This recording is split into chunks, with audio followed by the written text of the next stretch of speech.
नमस्कार, मैं नेहा सिंह। एसएसटी फंडा चैप्टर हमने हाफ कर लिया था फर्स्ट पार्ट में। अब हम करेंगे अपने Kings and kingdom part second chapter की बात करेंगे। जैसे मैंने फर्स्ट पार्ट में जो चीजें पढ़ी थी वो एक बार आपको रिवाइज करा दूं, और अगर आपको पूरा चैप्टर देखना है तो वो आई बटन पे क्लिक करके आप देख सकते हैं उस पूरे चैप्टर को। तो उसमें हमने पढ़ा था कि कैसे हमारे ऊपर जो अटैक्स हुए हैं, जो नॉर्थ इंडिया साउथ इंडिया में जो ट्राइब अटैक स्ट्रगल है वो कैसे हुआ, जो राजपूतास थे, पल्लवास थे या पालास थे, इन्होंने कैसे पूरा कैप्चर करा हुआ था नॉर्थ, जो हमारा नॉर्दर्न इंडिया है उसको।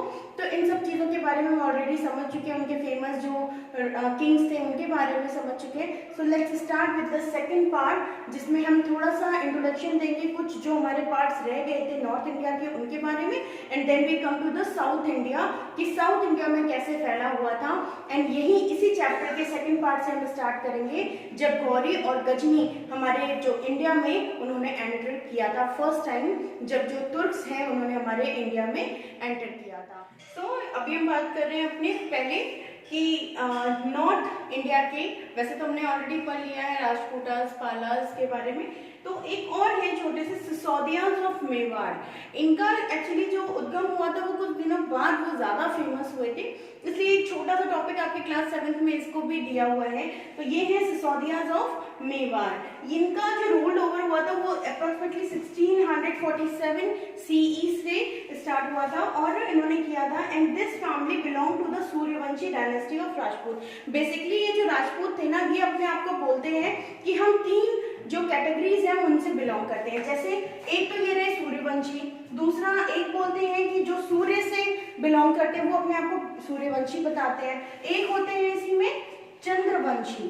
चंद्रवंशी ये बोलते हैं कि जो चंद्र हैं वो हम उनके वंश हैं, तो वो अपने आप को एज अ चंद्रवंशी रिप्रेजेंट करते हैं। और एक आते हैं जो अपने आप को अग्निकुल का बताते हैं, वो जो थर्ड थे वो अपने आप को अग्नि जो देवता है उनके जो कुल क्लैंस के मानते हैं, तो इसलिए ये थे अग्निकुल। तो ये राजपूत अपने आप को इन 3 पार्ट में डिवाइड करते हैं, सूर्यवंशी, चंद्रवंशी एंड अग्निकुल के बारे में। अब आ जाते हैं कि Chittor was their capital. Rajasthan में एक जिला है चित्तौड़, ये वहां का अपने आप को राजा कैपिटल वहां पे इन्होंने अपनी बनाई थी। The tower of victory, actually जो ये चैप्टर है ना मेवाड़ का, सिसोदियाज ऑफ मेवाड़, ये क्लास 5th में एनसीईआरटी का पूरा एक चैप्टर है जिसमें इन सारे राजाओं के बारे में, उनकी कैपिटल्स के बारे में, उनकी जो अचीवमेंट्स थी उनके बारे में बहुत डिटेल में बताया गया है।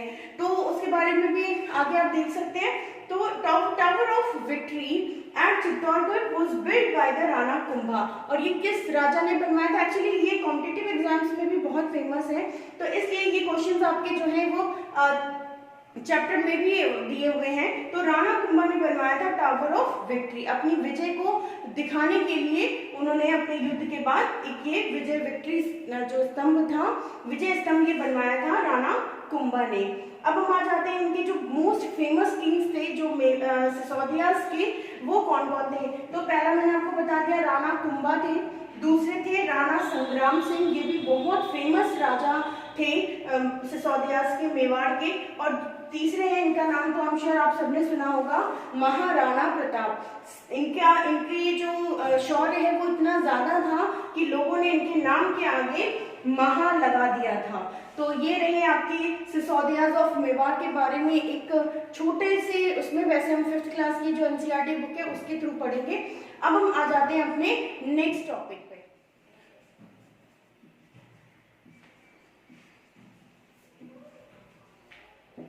The Muslim invasions. अब हम आ जाते हैं अपने अटैक्स के बारे में। जो सबसे पहले जो मुस्लिम्स थे, जो हमारे अफगान थे या तुर्क थे, उन्होंने जब हमारे ऊपर अटैक किया, अब हम उस पॉइंट पे आ जाते हैं। तो जो मेन 2 अटैकर्स थे, जो सबसे पहले जिन्होंने इंडिया का रुख किया, उनका नाम था गजनी और दूसरे थे गौरी। ठीक है, तो अब हम सेपरेटली इनके बारे में पढ़ेंगे। गजनी कब आया, क्यों आया था, रीजन क्या था, और गौरी कब आया था, क्यों आया था, और उन दोनों के यहाँ आने का रिजल्ट या इफेक्ट क्या पड़ा हमारे जो समाज था या जो हमारा इंडिया था उस पे। So let's start with the firstly Ghazni. So the first invasion, first Muslim invasion can we say Mahmud of Ghazni. Mahmud of Ghazni. ये नाम आपने बहुत सुना होगा, एक मूवी भी आई थी आमिर खान की, गजनी, है ना, बट उससे उसका कुछ लेना देना नहीं है। सो महमूद ऑफ गजनी, ये पहला हमारा जो मुस्लिम रूलर है जिसने अटैक किया इंडिया पर वेल्थ के लिए। किस चीज के लिए अटैक किया? वेल्थ के लिए, कह सकते हैं सोने चांदी या फिर दूसरी जो मूल्यवान वस्तुएं हैं उनके लिए। एक्चुअली क्या हुआ था कि जो इंडिया है वो उस टाइम पे सोने की चिड़िया कहा जाता था, ये बात भी आप सब जानते हैं। तो जो सोने की चिड़िया थी, अब सबका दिल करता था भाई ये सोने की चिड़िया क्यों कहा जाता है, इतनी वेल्थ कहाँ है किसी के पास में। और जो अफगान था वो एक रेतीला साम्राज्य था, स्टेट था, उतना वेल्दी नहीं था। तो वहाँ के जो अटैकर्स थे, जो वहाँ के जो रूलर्स थे, वो अक्सर बात करते थे जब वो इंडिया से उनका ट्रेड चलता था, व्यापार चलता था। उसी बीच एक ये गजनी नाम का, जिसको हमने नाम दिया है गजनी, इनका जो असली नाम है वो गजनी नहीं था, बल्कि जो इनके पिता थे वो एक अफगानिस्तान के बल्क नाम के या गजनी नाम की जगह के राजा थे। तो जब वो इंडिया आया ना, जब उसने अटैक किया तो उसने अपने आप को इंट्रोड्यूस करवाया एज अ गजनी, कि मैं गजनी का रहने वाला हूँ। तो लोगों ने, इंडिया के लोगों ने उसको जो है या उसने अपने आप को बताया कि मैं जो गजनी का राजा हूँ। तो उसके नाम के अकॉर्डिंग लोग यहाँ पे उनको महमूद ऑफ गजनी के नाम से जानने लगे। तो Ghazni was the son of the local ruler of Ghazni and the Balkh. ये दो जगह का नाम है, अफगानिस्तान जो एक कंट्री है वहां पे बल्क एंड गजनी, और ये स्पेशली वहां के राजा का पुत्र था। तो और ये इंडिया कब आया, आप ये तो समझ गए, वो यहाँ आया अटैक करने के लिए, वेल्थ को लेने के लिए। कब आया वो? 1000 CE से 1025 CE तक कंटिन्यू आता ही रहा, और लगभग 17 टाइम्स वो आया। कितनी बार आया? लगभग 17 बार उसने लगातार इंडिया पे अटैक किया इन 25 सालों में। कितने साल तक वो रहा? 25 ईयर्स तक, और लगभग 17 बार उसने अटैक किया। 17वीं बार उसने लास्ट 1025 CE में उसने अटैक किया था इंडिया पे। चलिए अब बात करते हैं उनके फादर के बारे में। कई बार जो बहुत रिलेट जो हमारे कॉम्पिटिटिव एग्जाम्स हैं उनमें ये इतना डिटेल तक पूछते हैं। तो उनके फादर का नाम था सुबुक्स्तेजेन, ठीक है। और कॉस्ट ऑफ इन्वेशन, अब सबसे महत्वपूर्ण बात है कि उसने इंडिया पे ही अटैक क्यों किया। तो सबसे जो बड़ी बात है मैं आपको बता चुकी हूँ कि सोने की चिड़िया कहा जाता था। इतनी ज्यादा वेल्थ थी हमारे पास कि जब वो व्यापार करने इंडिया आते थे तो वो इससे अट्रैक्ट होते थे। या जो यहाँ के राजा महाराजा हैं वो सोने चांदी के बर्तनों में खाना खा रहे हैं, ठीक है, उनका सिंहासन में उनके डायमंड्स लगे हुए हैं। तो इन सारी बातों को देख के वो बहुत ज्यादा मोहित हो गया और उसने यहाँ पे अटैक करने की सोची। तो he wanted to make his empire strongest. Actually जो गजनी ने अटैक किया था वो कभी भी इंडिया पे रहने के उद्देश्य से या यहाँ पे रूल करने के उद्देश्य से उसने कभी अटैक नहीं किया। वो जब भी 17 बार भी वो इंडिया पे उसने अटैक किया, हर बार उसका जो एक मोटो था, एक मोटिव था, वो ये था भाई यहाँ से जितना हो सके उतनी वेल्थ कलेक्ट करो और अपने साम्राज्य को, अपने गजनी को या बल्क को जाके स्ट्रॉन्गेस्ट बनाओ, ठीक है। तो इसलिए उसका सबसे पहला रीजन क्या था? वो बल्क और गजनी को स्ट्रॉन्गर, अपने राज्य को स्ट्रॉन्गर या स्ट्रॉन्गेस्ट बनाना चाहता था।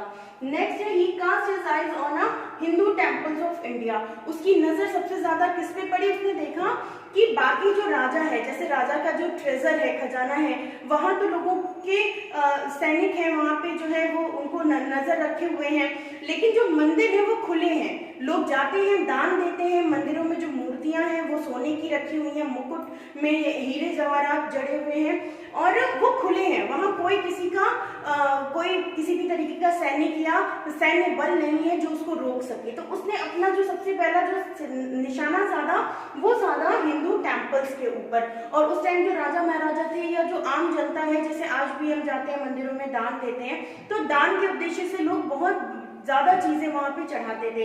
इसलिए उसने क्या किया कि हिंदू टेम्पल्स को अपना निशाना बनाया और जितना ज्यादा हो सके वो टेम्पल, छोटे हो या बड़े हो, उन टेम्पल्स पे वो अटैक करता था। इसी अटैक में सबसे ज्यादा फेमस जो अटैक है वो है जो उसने 17th टाइम पे, लास्ट टाइम पे किया था। उस अटैक का नाम है जो सोमनाथ टेम्पल पे किया हुआ अटैक था। सोमनाथ टेम्पल जो कि गुजरात में था और आज भी है, लेकिन उस टाइम वो इतना ज्यादा कहते हैं कि 5 जो 50 जो गाड़ियां हैं, जो हमारी बड़ी बड़ी बैलगाड़ियां होती हैं, 50 बैलगाड़ियों में भर के वो सोना और हीरे जवाहरात को वो अपने देश लेके गया था।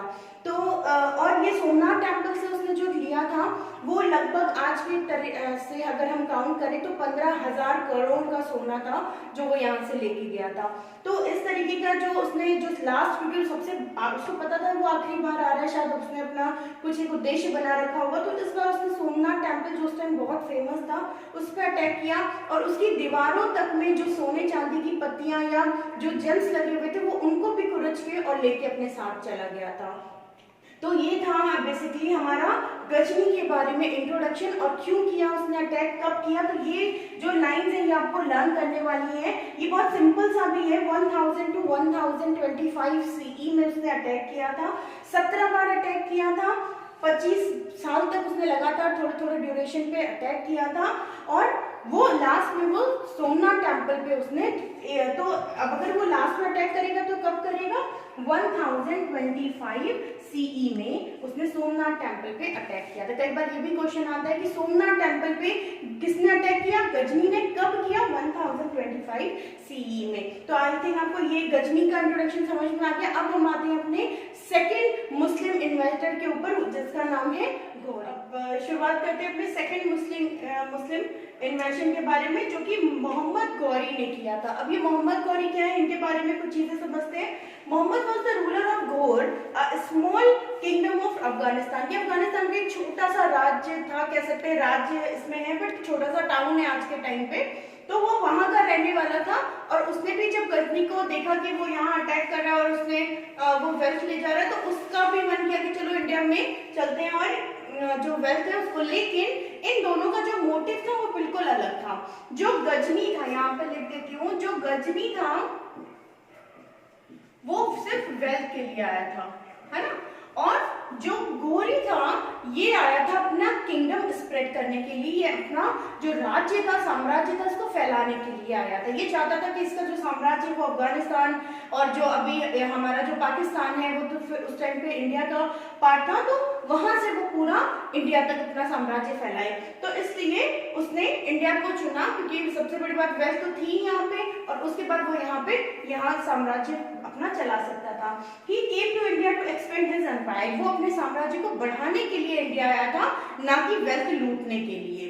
Next is it's easier in India because small Hindu region. और ये इंडिया में इजी था, उसको पता था ये चीज इंडिया में थोड़ी सी इजी है क्योंकि यहाँ पे छोटे छोटे हिंदू राजाओं के छोटे छोटे रीजन्स थे, क्षेत्र थे, एरियाज थे जिनका वो उनको किंगडम कहते थे। तो मोहम्मद यहाँ पर शॉर्ट फॉर्म में लिखा है, मोहम्मद गौरी टुक एडवांटेजेस ऑफ दिस सिचुएशन। उन्होंने क्या किया, इस सिचुएशन का फायदा उठाया कि जो हिंदू राज्य है वो छोटे हैं और जो आसपास के राज्य हैं या तो उनको उनसे खतरा है या तो वो उनके फ्रेंड्स नहीं है, या मान लीजिए चार तरफ से चार राजाओं अलग अलग राज्यों से घिरा हुआ कोई राज्य, मान लीजिए ये कोई एक राज्य है और यहाँ ये 4 राज्य है, तो मान लीजिए ये एक तो इसके साथ है बाकी 3 इसके साथ नहीं है। तो इस तरीके की सिचुएशन में उसने क्या किया कि जो एक ये एक है जो सिर्फ एक इसका फ्रेंड है या बाकी जो 3 इसके फ्रेंड नहीं है, अलग है, तो इस तरीके से उसने छोटे छोटे राज्यों पे आक्रमण किया और उनको जीतता चला गया। तो सबसे पहले जब वो इंडिया में उसने अटैक करने का स्टार्ट किया तो उसने किया मुल्तान, जो आज में पाकिस्तान में जगह का नाम है मुल्तान, 1175 CE में।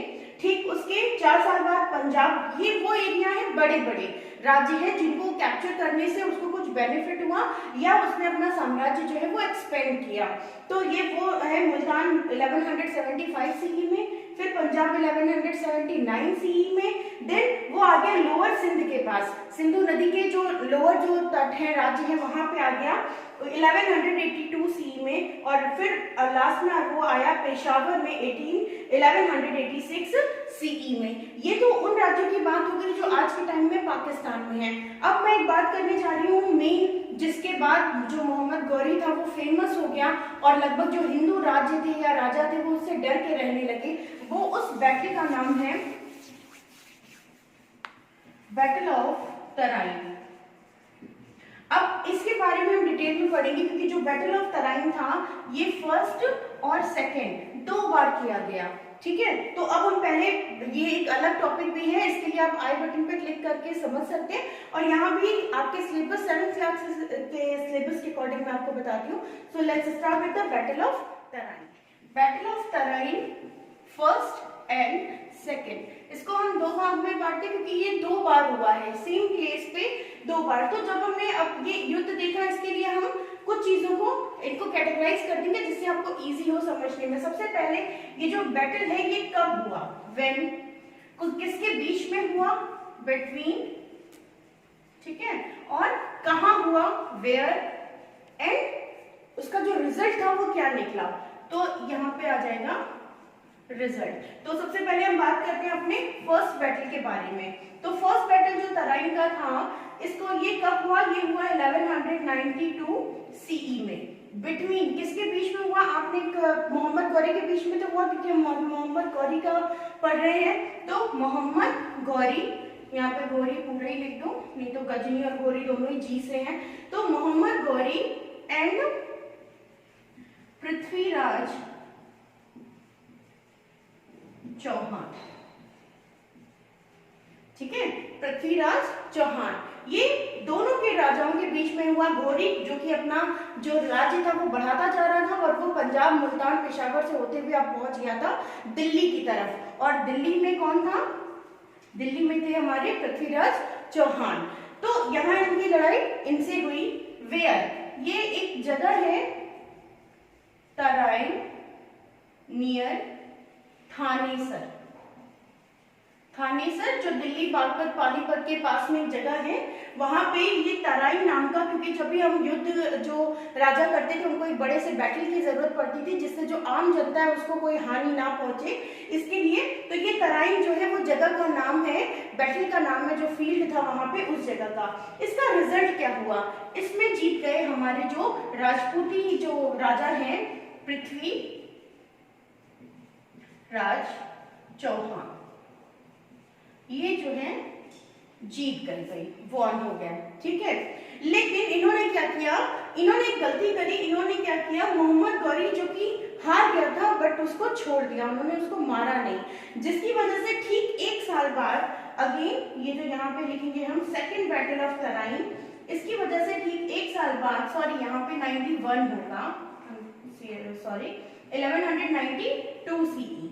अब ठीक 1 साल बाद तराइन का सेकंड बैटल हुआ, सेम वही क्वेश्चंस और उन्हीं का आंसर, बिटवीन, फिर से इन्हीं दोनों राजाओं के बीच में हुआ, मोहम्मद गौरी एंड पृथ्वीराज चौहान के बीच में। वेयर, कहाँ हुआ, सेम प्लेस पे हुआ, तराइन नियर थानेसर। इन दोनों में कोई भी चेंजेस नहीं है, सिर्फ जो जगह टाइमिंग है वो 1191 से 1192 हो गई, और जो रिजल्ट है इस बार चेंज हो गया, इस बार जीता था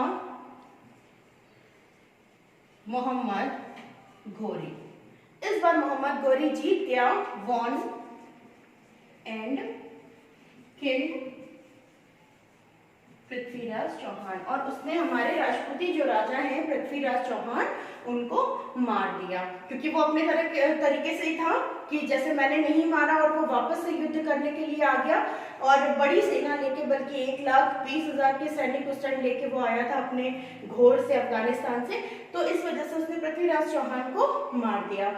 अब इसके लिए अगर आप डिटेल में इसको और अच्छे से समझना चाहते हैं तो इसके लिए आई बटन पे क्लिक करिएगा, वहां पे डिटेल में सिर्फ इसी तराइन बैटल से संबंधित एक वीडियो है, उसको जरूर देखिएगा जिससे आपको इजीली लर्न हो जाए। अब हम इसके बारे में बात करते हैं अपने नेक्स्ट टॉपिक के बारे में। चलिए तो अब पढ़ते हैं तराइन के युद्ध के बाद क्या हुआ। पृथ्वीराज चौहान की डेथ हो गई, उसके बाद क्या हुआ? उसके बाद हुआ after capturing almost the North India Ghori return to Afghanistan. लगभग पूरे जो नॉर्थ इंडिया था उसको कैप्चर करा उन्होंने और उसके बाद वो रिटर्न हो गए अफगानिस्तान की तरफ। ठीक है, उनको लगा मैंने अपना साम्राज्य फैला लिया है, अब जो मेरे जो आगे जो सक्सेसर्स हैं वो उसको होल्ड करेंगे। इसके लिए his trusted slave Qutubuddin Aibak, ये नाम आपने बार बार पढ़ा होगा और जिसमें बहुत फेमस एक मॉन्यूमेंट है कुतुब मीनार, वो इन्हीं के नाम पे है। और उसकी जो नींव डाली थी वो इन्होंने ही डाली थी, बट उसको कंप्लीट इनके सन इन लॉ इल्तुतमिश ने कराया था। तो अभी बात करते हैं हम कि अब उसने घोरी ने क्या किया, वो अपना तो अफगानिस्तान जाना चाहता था, तो उसने एक अपने स्लेव को, अपने एक जनरल को, सेनापति को, जिनका नाम था कुतुबुद्दीन ऐबक, उनको इंचार्ज बना दिया हिंदुस्तान का, कि हिंदुस्तान में मैंने जितना साम्राज्य फैलाया है उसकी देखरेख अब तुम करोगे।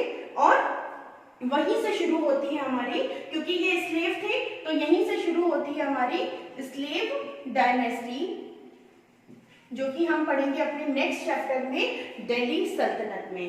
Delhi was made the capital, और कुतुबुद्दीन ऐबक ने क्या किया, दिल्ली को अपना एक कैपिटल बनाया of India, and thus started the rule of Delhi सल्तनत, और वहीं से स्टार्ट हुआ दिल्ली सल्तनत का एक नया साम्राज्य। ठीक है, तो इन 2006 से लगभग जो 1192 से लेके 1206 तक 14 साल तक जो हमारे घोरी थे, इन्होंने ही अपना साम्राज्य नॉर्थ इंडिया में बढ़ाते गए। दिल्ली के बाद भी वो अलग अलग जगहों पे लड़ते रहे, जो छोटे छोटे राज्य थे उनको जीतते चले गए। तो लगभग 14 साल के बाद उन्होंने कुतुबुद्दीन ऐबक को अपना सारा साम्राज्य सौंप दिया, और वहीं से दिल्ली सल्तनत की शुरुआत हुई, जिसकी सबसे पहली जो डायनेस्टी है वो है स्लेव डायनेस्टी, जिसकी की जो हेड है या जो सबसे पहले जो राजा बने वो थे कुतुबुद्दीन ऐबक। इनके बारे में हम कर चुके हैं, लेकिन इससे पहले अभी हमें और कुछ बाकी है। ये तो हमने पढ़ा नॉर्थ इंडिया के बारे में, अभी हमारा जो साउथ इंडिया है वो पढ़ना बाकी रह गया है इस चैप्टर में, क्योंकि ये तो नॉर्थ इंडिया है ना, दिल्ली तक कैप्चर हो गया।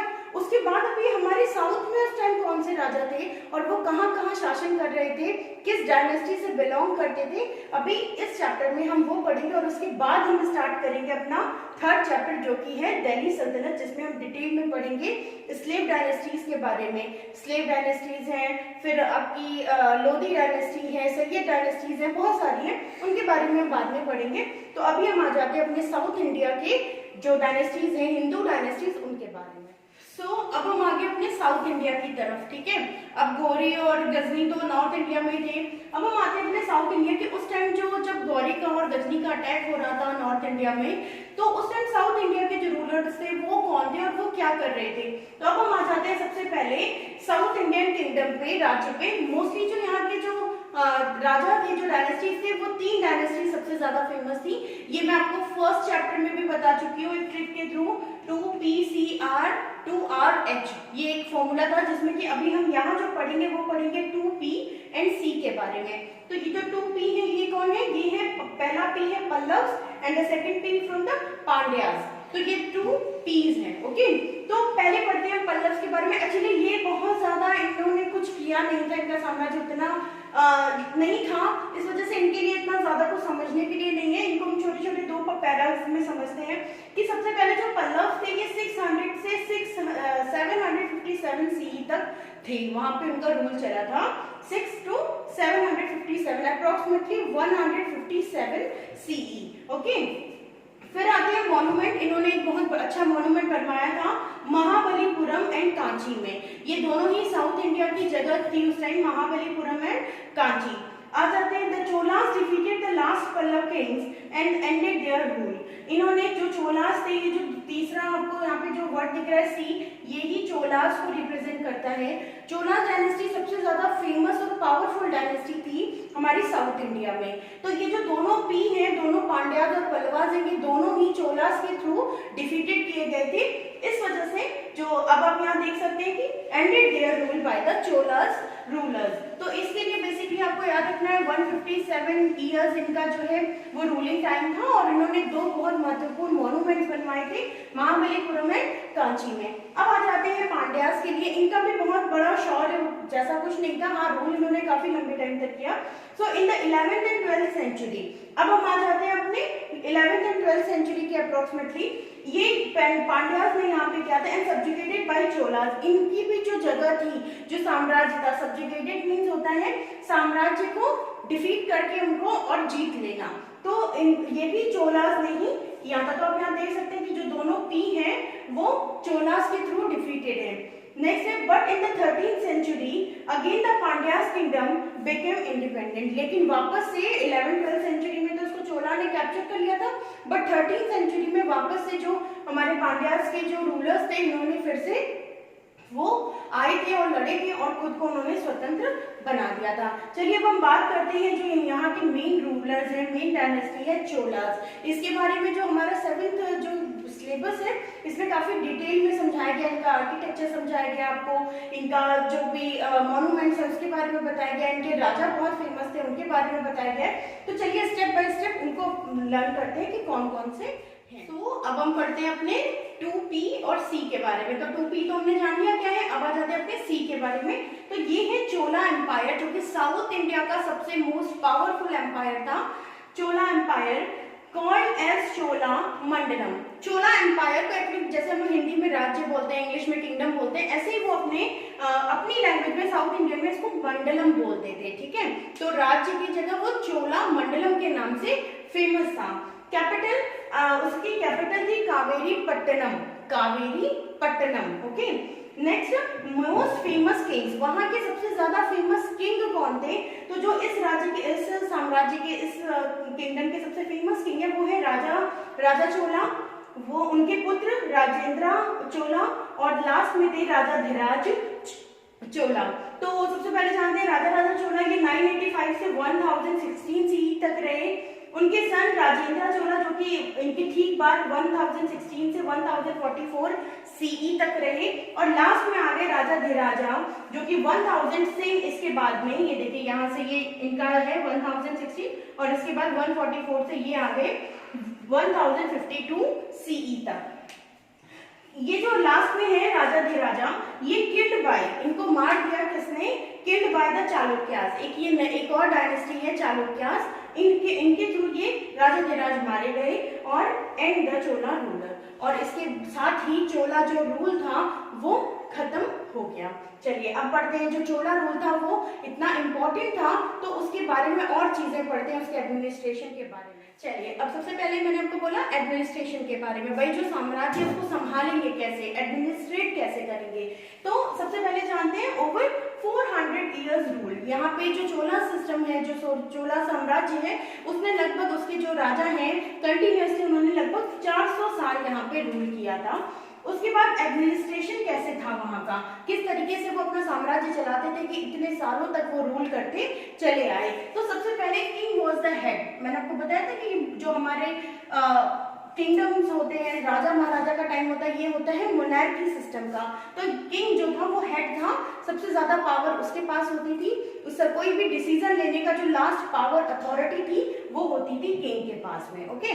Next with the kingdom was divided. लेकिन अब इतना बड़ा राज्य है, उसको संभालने के लिए कैसे चलाएंगे, तो उन्होंने अपने जो राज्य था, साम्राज्य था, उसको डिवाइड कर दिया था। ठीक ऐसे ही जैसे जो हमारा राज्य है ना, इसको हमने डिवाइड किया, जैसे हमारा मान लीजिए इंडिया है, ठीक है। यहाँ पे छोटे से में समझ लेते हैं कि जैसे इंडिया है, ठीक है।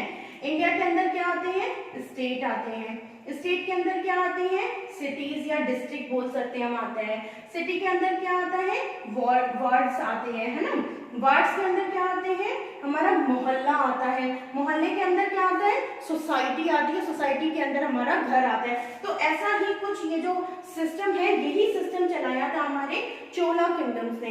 तो चोला किंगडम में जो प्रोविंसेस है, जो स्टेट है, जो साम्राज्य, क्योंकि पूरा देश तो उनका था नहीं, लेकिन वो अपने साम्राज्य को ही एक देश की तरह, एक राज्य की तरह ट्रीट करते थे। तो प्रोविंसेस जो थे, स्टेट जो था, उसको बोला जाता था मंडलम। ये मैं आपको पहले भी बता चुकी हूँ। अब मंडलम को उन्होंने डिवाइड किया था वलनाडुस में, या तो उसको वो वलनाडुस कहते थे या वो उसको बोलते थे कट्टम्स, ठीक है। अब कहीं पे ये कई बार आता है कि जो मंडलम है वो किन प्रोविंस, किसने स्टेप्स में बटे हुए थे, उनका नाम क्या था, चोला एम्पायर किस नाम से उनको बुलाता था। तो ये आता है वलनाडु और कोट्टम के नाम से। फिर इससे जो छोटा टाउन था, जैसे कि बड़ी बिग सिटीज है, तो वो वलनाडु है। अब उसके आगे जो छोटे डिस्ट्रिक्ट्स हैं वो किस नाम से थे? वो सिर्फ नाडु। ये देखिए यहाँ पे नाडु है, यहाँ पे क्या है? वलनाडु है, और यहाँ पे क्या है? नाडु है, मतलब बिग सिटीज, स्मॉल सिटीज। फिर नाडुस के अंदर भी आते थे कुर्रम्स। ये जो कुर्रम्स क्या थे? ये थे ग्रुप ऑफ विलेजेस, जैसे हमारे यहाँ ब्लॉक्स होते हैं, है ना, एक ब्लॉक में 10 या 12 या 15 या 25 गांव का जो ग्रुप होता है वो होता है। तो ऐसे ही जो कुर्रे होते हैं इनको आप आज के टाइम में ब्लॉक्स कह सकते हैं। और लास्ट में आ जाता है ग्रामम, इसको हिंदी में आज भी हम बोलते हैं ना ग्राम, गांव। तो ये लास्ट में आ गया हमारा ग्राम। अब हम पढ़ते हैं, एक बार हमको इसको छोटा सा और समझना पड़ेगा कि जो ग्राम है इसको 2 पार्ट्स में डिवाइड करा था, इसका जो एडमिनिस्ट्रेशन था उसको संभालने के लिए। ठीक है, तो अब हम पढ़ते हैं ग्राम के बारे में। चलिए, अब जो ग्रामम है उसको थोड़ा सा और डिटेल में समझते हैं। वैसे जो हमारे नाडू थे ना, जो नाडू लिखा है हमने, जो स्मॉल डिस्ट्रिक्ट है, इनकी जो असेंबली थी उसको हम लोग बोलते हैं नट्टर। क्या बोलते हैं असेंबली को? नट्टर। लेकिन जो ग्राम है, ग्रामम है, जो गांव है, उनकी जो असेंबली है उनको भी हम 2 पार्ट्स में डिवाइड करते हैं। एक है उर मीन्स होता है जो जनरल असेंबली है। ठीक है, जो जनरल असेंबली है, ठीक है, सॉरी, असेंबली है जिसमें कि गांव का प्रत्येक व्यक्ति आके बैठ सकता है। ठीक है, वो कॉमन चीजों पे हो सकती है कि जैसे सड़कें बनवानी है, कुएं खुदवाने हैं, या किसी के बारे में कोई नियम सेट करना है हमको, उसके बारे में। तो ये और थी जो जनरल असेंबली जिसमें हर कोई आके बैठ सकता था। बट अब आती है सभा। सभा बोलते थे उस असेंबली को, विलेज असेंबली को जिसमें कि सिर्फ ओनली मेल, जो गांव के मेन जो मेल्स थे ना, जो आदमी लोग थे, पुरुष जो जाति थी, सिर्फ वही आके सभा में बैठ सकती थी। ये ऐसा हो सकता है कि ये जो असेंबली है वो पंचायत के लिए बैठती हो, है ना, तो ऐसा कुछ, इसको हम डिटेल में बाद में देखेंगे। अभी आप इतना समझ लें कि जो ग्रामम है ये 2 भागों में बटा था।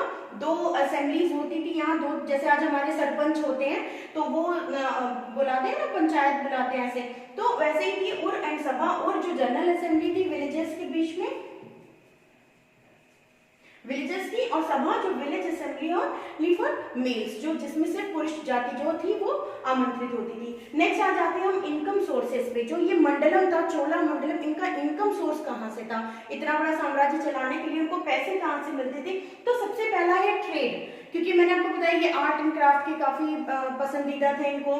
ठीक है, क्राफ्टमैन बहुत अच्छे थे इनके, हाथी दांत की वस्तुएं बनती थी, और जो भी चीजें, जो भी एग्रीकल्चर ये करते थे, ये बहुत अच्छा इरिगेशन था इनका, तो वो आगे उस चीज को फैलाते थे। और ट्रेड बहुत अच्छा, व्यापार से इनको जो है टैक्सेस मिलते थे, जो व्यापारी थे वो टैक्स देते थे, जिससे इनका जो इनकम है वो बनता था। दूसरा है land revenue. Land revenue means जो वहां का टैक्स था, जो लैंड पे टैक्स लगाते थे, कर, लगान, जिसको हम हिंदी में बोलते हैं लगान। जो एग्रीकल्चर है उसके थ्रू जो फार्मर्स अपने राजाओं को पे करते थे, उसकी वजह से इनको इनकम सोर्सेज मिलते थे। आ जाते हैं आर्किटेक्चर के बारे में। Many temples, building, sculptures and paintings found in the Chola region. Chola region इतना संपन्न था कि यहाँ हमको 1 नहीं 2 नहीं बल्कि बहुतायत की मात्रा से मॉन्यूमेंट्स मिले, बिल्डिंग्स मिली हैं, स्कल्पचर्स मतलब मूर्तियां मिली हैं। यहाँ मैं लिख दूं मूर्तियां मिली हैं। ठीक है, फिर है पेंटिंग, अलग अलग तरीके की पेंटिंग मिली हैं, बड़े बड़े, और टेम्पल्स मिले हैं। और जो यहाँ के जो टेम्पल्स हैं वो जो है वो द्रविड़ स्टाइल में बने हैं। आपने देखा होगा जो वहाँ का बहुत फेमस टेम्पल है साउथ इंडिया का आज भी, चाहे आप बालाजी को ले लीजिए या मीनाक्षी टेम्पल जो बहुत फेमस है, वहाँ आपने देखा होगा कुछ इस शेप का टेम्पल है। ठीक है, कुछ ऐसा बना हुआ है, और उसमें यहाँ पे बाहर जो है बहुत सारे जो देवी देवता है उनकी मूर्तियां बाहर से लगाई गई हैं। तो इस स्टाइल को हम बोलते हैं द्रविड़ स्टाइल।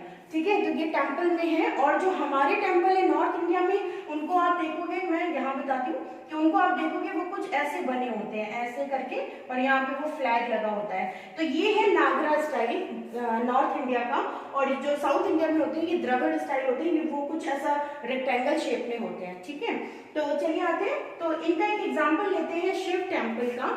चलिए अब डिटेल में पढ़ते हैं यहाँ अपना टेम्पल्स के। चलिए अब आ गए हम अपने टेम्पल्स के एग्जाम्पल्स पे। ठीक है, मैंने आपको बताया कि द्रविड़ स्टाइल का होता है कुछ ऐसे करके, इस स्टाइल का होता है द्रविड़ स्टाइल का साउथ इंडिया में।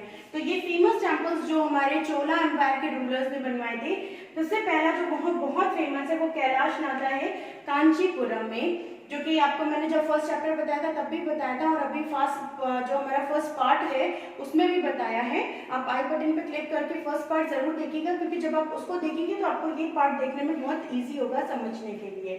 तो ये जो टेम्पल है, ये कैलाशनाथ जो है वो कांचीपुरम में बनाया गया है। दूसरा है बृहदेश्वरा टेम्पल, बृहदेश्वरा टेम्पल जो कि तंजौर में बनाया गया है, और उसको बनवाया है राजा फर्स्ट ने। चलिए लैंग्वेज की बात करें तो संस्कृत, तमिल, तेलुगु, ये सारी साउथ इंडिया की लैंग्वेज है जो आज भी बहुत प्रचलित है वहाँ पे। सबसे पहले बात करते हैं संस्कृत लैंग्वेज के बारे में। संस्कृत लैंग्वेज जो थी, जैसे आज आपके सामने अगर कोई व्यक्ति पूरा इंग्लिश में आपसे बात करे, कन्वर्सेशन करे, तो आपको जितनी ज्यादा वो इंग्लिश यूज करेगा आपको लगेगा वो उतना ज्यादा एजुकेटेड है, पढ़ा लिखा है। सेम यही चीज थी संस्कृत के लिए। जो चोला मंडल था वहां पे जितना ज्यादा जो पोएट है या स्कॉलर है या किंग है, जो पढ़े लिखे लोग हैं, वो मोस्ट संस्कृत भाषा का यूज करते थे, और संस्कृत को एक पढ़ी लिखी भाषा के रूप में जाना जाता था। जबकि जो तमिल या तेलुगु या जो क्षेत्रीय भाषाएं हैं, ये आम जनता और जो आम लोग थे वो बोलते थे। चलिए अब आ जाते हैं अपने लिटरेचर, साहित्य के बारे में कि चोला मंडलम में साहित्य कौन सा फेमस था। तो सबसे ज्यादा फेमस था रामायण, वाल्मीकि वर्जन। कौन सा रामायण? जो वाल्मीकि जी ने लिखा है हमारा, ठीक है, रिटन बाय कंबरनाथ इन तमिल। कंबन जो थे उन्होंने उसको लिख दिया था तमिल में, क्योंकि वो वहाँ की क्षेत्रीय भाषा थी, तो क्षेत्रीय लोग उसको पढ़ सकें, समझ सकें। जैसे हमारे जो वाल्मीकि है वो रामायण है, फिर उसको हिंदी में हमारे जो तुलसीदास है उन्होंने लिखा रामचरितमानस को, ठीक है। तो ऐसे ही जो वाल्मीकि रामायण है उसको ट्रांसलेट किया तमिल में कंबन ने। ये बहुत इंपॉर्टेंट क्वेश्चन है और कई बार ये पूछा जाता है साहित्य से संबंधित उसमें लिटरेचर में। महाभारता रिटन बाय द नन्नाया इन तेलुगु। और एक नन्नाया जो है वो पोएट थे, स्कॉलर थे, विद्वान थे तेलुगु के, उन्होंने महाभारत को ट्रांसलेट किया था तेलुगु में, जबकि वो कंप्लीट नहीं कर पाए थे, क्योंकि महाभारत अपने में बहुत बड़ी है, उसमें टोटल जो है 18 क्षेत्र हैं लिखने के लिए, बहुत बड़ी है, तो वो कंप्लीट नहीं कर पाए थे। उसके बाद उनके जो शिष्य हैं उन्होंने उसको टिकन्ना ने कंप्लीट किया था इन 13th सेंचुरी। तो ये जो इम्पोर्टेंट लिटरेचर है इसमें मैंने वो बताया। वैसे आगे जो न्यानाज हैं और अलवर्स हैं वो भी इसमें काउंट होते हैं, लेकिन अब बात करते हैं हम अपने नेक्स्ट एग्रीकल्चर के बारे में और तमिलनाडु रीजन के बारे में। चलिए अब हम आगे अपने लगभग लास्ट टॉपिक के बारे में। एक्चुअली जो चोला एम्पायर है ये है बहुत बृहद, बहुत डिटेल में समझने में है, तो इसके लिए एक अलग से जो वीडियो है वो बना देंगे जिससे आप इजीली इसको और डिटेल में पढ़ सकें। तो अभी हम बात करते हैं अपने रिलीजन जो चोला एम्पायर का था और एग्रीकल्चर जो तमिलनाडु में था, क्योंकि जो तमिलनाडु था वो इनका मेन भाग था, चोलास का जो मेन राज्य था वो तमिलनाडु था, ठीक है। तो रिलीजन की बात करें तो ये पूरी तरीके से हिंदू रिलीजन था।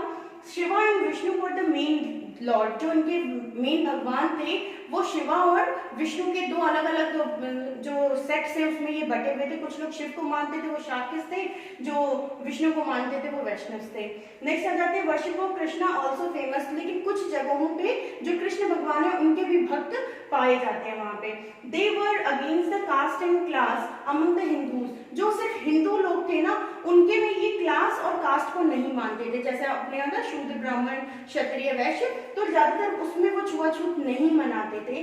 अब आ जाते हैं एग्रीकल्चर इन तमिलनाडु। देखिए पुराने टाइम में सबसे ज्यादा अगर कोई चीज फेमस थी जिससे चाहे राजा है उसको बेनिफिट मिल रहा है या जो प्रजा है उसको बेनिफिट मिल रहा है, तो वो थी एग्रीकल्चर, कृषि। तो जो राजा, जो चोला एम्पायर के राजा थे वो इस चीज को बहुत अच्छी तरीके से समझते थे और वो उसको बार बार प्रमोट करने के लिए भी बहुत सारी चीजें, बहुत सारे लालच जो है वो लोगों को, जो आम जनता थी उसको भी देते थे और अपना भी उसमें बढ़ चढ़ के हिस्सा लेते थे। जैसे मेन ऑक्यूपेशन ऑफ एग्रीकल्चर जो था वो इरिगेशन फैसिलिटी पे डिपेंड करता है, ठीक है।